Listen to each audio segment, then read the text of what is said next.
당신의 고민을 책으로 풀어드리는 해결책. 안녕하세요, 허입니다. 안녕하세요, 김성신입니다. 허위평론가, 식사는 하셨습니까? 저 고구마 우유 먹고 왔습니다. 평론가님 어떠신가요? 저는 요즘에 좀 바쁘다는 핑계로 굶기를 밥 먹듯이 하고 있는 뭐 그런 상황이기는 한데요. 이 우리나라 사람들이 만나면 이렇게 뭐 식사하셨어요? 뭐 밥 먹었니? 이렇게 인사들을 하지 않습니까? 그러니까 헤어질 때도 뭐 언제 한번 만나서 밥 먹자 이런 이야기들을 하면서 헤어지죠. 아니, 평론가님 말씀 들으니까 저는 얼마 전에 그 평양 남북 정상회담이 떠오르더라고요. 그때 김정은 위원장이 문재인 대통령에게 지난 5월에 판문점 우리 지역에 오셨는데 밥 한 번 대접 못한 게 좀 아쉽다, 이런 표현을 했잖아요. 그렇죠. 우리 민족에게는 뭐 식사하셨냐, 밥 한 번 먹자, 뭐 이런 얘기가 예의처럼 주고받는 말인 것 같아요. 그렇습니다. 왜 우리가 또 식구라는 말이 있잖아요. 그것이 우리는 뭐 대충 가족 이렇게 생각하지만 원래는 같이 밥 먹는 사이를 뜻하잖아요. 맞아요. 그래서 모르는 사이도 이제 밥을 먹고 나면 가족처럼 가까워지는 것이 또 한국인 이렇게 볼 수 있는데요. 그야말로 우리 민족이라면 다 통하는 그런 말이 밥 먹었느냐, 식사했느냐 이런 이야기가 아닌가 싶습니다. 네, 그래서 오늘은 밥과 관련된 사연이 도착했습니다. 오늘은 특별히 사연자분이 직접 사연을 읽어주신다고 하는데요. 한번 만나볼까요? 안녕하세요. 저는 일산에 살고 있는 40대 독신 여성인데요. 제가 해결책에 도움을 요청하게 된 이유는 바로 저의 큰손 때문이에요. 손이 크게 태어난 걸 해결책에서 어떻게 해결해 줄 수 있냐고 하실 수도 있는데 그런 의미가 아니고요. 요리할 때 발현되는 큰손 본능에 대해 말씀드리는 거예요. 저희 집이 부모님과 사남매로 구성된 대가족인데요. 그래서 음식을 하면 항상 산더미처럼 만들었었거든요. 그런 환경에서 자라다 보니까 저도 그걸 배워버렸는데요. 혼자 살기 때문에 먹어줄 가족들이 이제는 곁에 없는데도 음식을 만들면 꼭 엄청난 양을 만들어버리게 돼요. 제 동생은 제가 된장국을 끓이는 걸 보고 무슨 마법 수프를 끓이는 것 같다고 한 적도 있어요. 왜 만화 같은 거 보면 막 마녀들이 정체모를 재료들을 커다란 냄비에 집어넣고 국자로 젓는 장면이 나오잖아요. 아마 그런 느낌을 말하는 것 같아요. 저도 처음에는 양을 조금 잡고 요리를 시작을 하는데 만들다 보면 와라 불안해져서 재료를 자꾸 더 추가하게 되고 정신 차리고 보면 어느새 항상 엄청난 양의 음식이 되어 있어요. 얼마 전에는 제가 미역국을 끓였는데요. 거의 한반 전체가 먹을 분량을 끓여버렸어요. 저게 실제 사실인가 보죠? 덕분에 저는 2주일 내내 미역국만 먹었고요. 저의 이런 주체할 수 없는 큰손 본능 어떻게 하면 좋을까요? 사연자분 만나서 식사하셨어요? 이렇게 물어보면 정말 뭐 그지 보람이 있을 것 같다 이런 생각도 드는데요. 이 사연자분께서 지금 사진도 보내주셨습니다. 우와, 아니 혼자 드시는데 저만큼 끓이시는 거예요? 거의 식당인데요, 식당. 와. 진짜 큰 손이 많네요. 이 정도면 정말 고민이 되실 것 같습니다. 네. 이 허위평론가께서도 음식 좀 해서 드시나요? 아니요, 좀 귀찮아서 안 합니다. 이 음식하면 재료 손질하고 나중에 그 설거지까지 다 해야 되는데 그냥 자꾸 사 먹게 되더라고요. 저는 게으를 것 같지 않게 생겼는데. 게으릅니다. 그렇군요.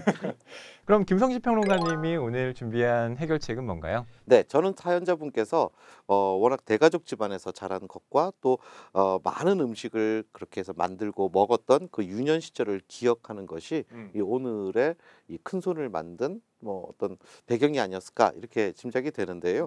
근데 이것을 문제라고만 여기지 마시고 좀 다르게 역발상을 좀 해보시면 어떨까라는 생각이 들거든요. 그래서 제가 오늘 추천드리고 싶은 책은 강종희 씨가 지은 어이없게도 국수라는 제목의 책입니다.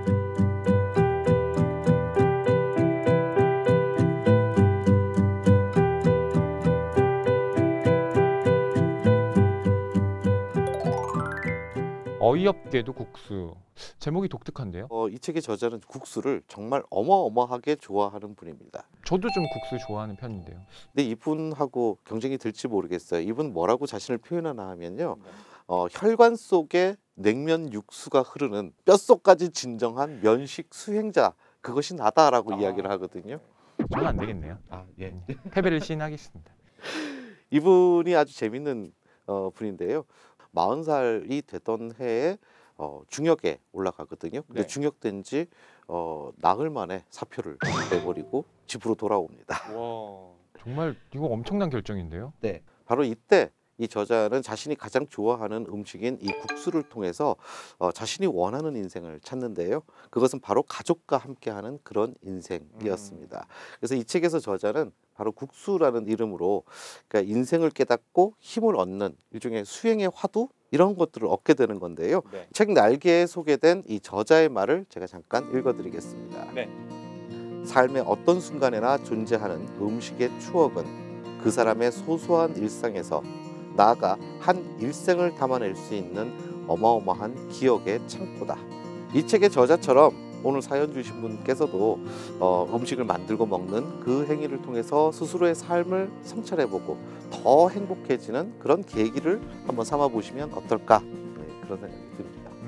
음식에 담긴 추억이 이 일생을 담아낼 수 있는 기억의 창고다. 아, 정말 공감이 가요. 그렇죠. 아니, 이 말을 들으니까 제가 해결책을 먼저 소개했어야 되지 않나 아쉬움이 큽니다. 네. 사실 제가 소개하려는 책도 이 책과 또 비슷한 내용을 갖고 있거든요.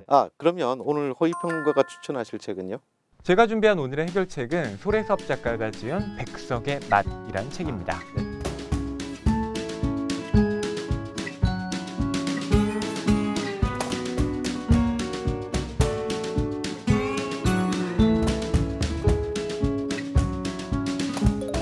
이 백석의 맛은 이전에 잃어버렸던 공동체에 대한 기억을 환기시키는 그런 내용을 담고 있어요. 이 백석의 시를 좋아하시는 분들은 아시겠지만 참 음식이 많이 등장합니다. 예, 그렇죠. 평론가님 혹시 백석 시에 이 음식 종류가 몇 가지나 나오는지 아십니까? 그걸 어떻게 알겠어요? 굉장히 많이 나오기는 하죠. 네. 대략 짐작을 해보시면요. 글쎄요, 뭐 50개? 50개? 네. 네. 조금 더 불러보시죠.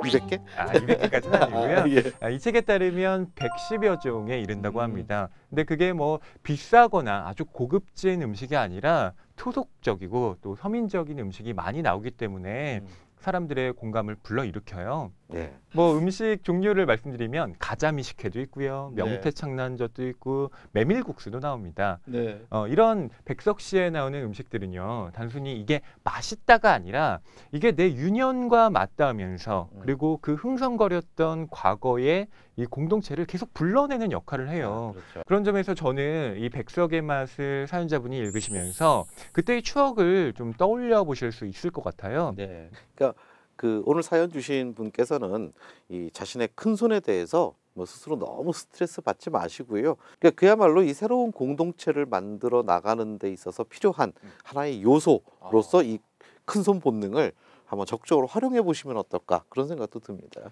지금 또 사연자분이 혼자 살고 계시다고 했잖아요. 네. 그러니까 오늘 가족분들한테 다시 연락하셔서 내가 음식 만들 테니까 우리 집으로 다 모이세요. 네, 이렇게 제안을 해보시면 어떨까 싶어요. 뭐 가사는 좀 문제가 생기겠지만 네, 비용이 좀 많이 들겠죠. 오늘은 음식의 양을 늘 넘치게 만드는 것이 고민인 왕손이 사연자님의 이야기를 들어봤는데요.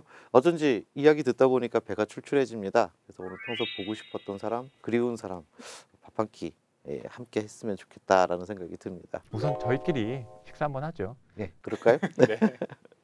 자, 사연자님, 오늘 저희가 추천해드린 해결책이 도움이 되기를 정말 간절히 바랍니다. 오늘 소개해드린 해결책은 TBS 라디오 기분 좋은 일요일 조연아입니다를 통해서도 다시 들으실 수 있다는 점 알고 계시죠? 네, 고민이 있을 때는 정말 주저하지 말고 저희 언제든지 TV책방 북소리로 사연을 보내주십시오. 근데 사연은 어디로 보내면 될까요?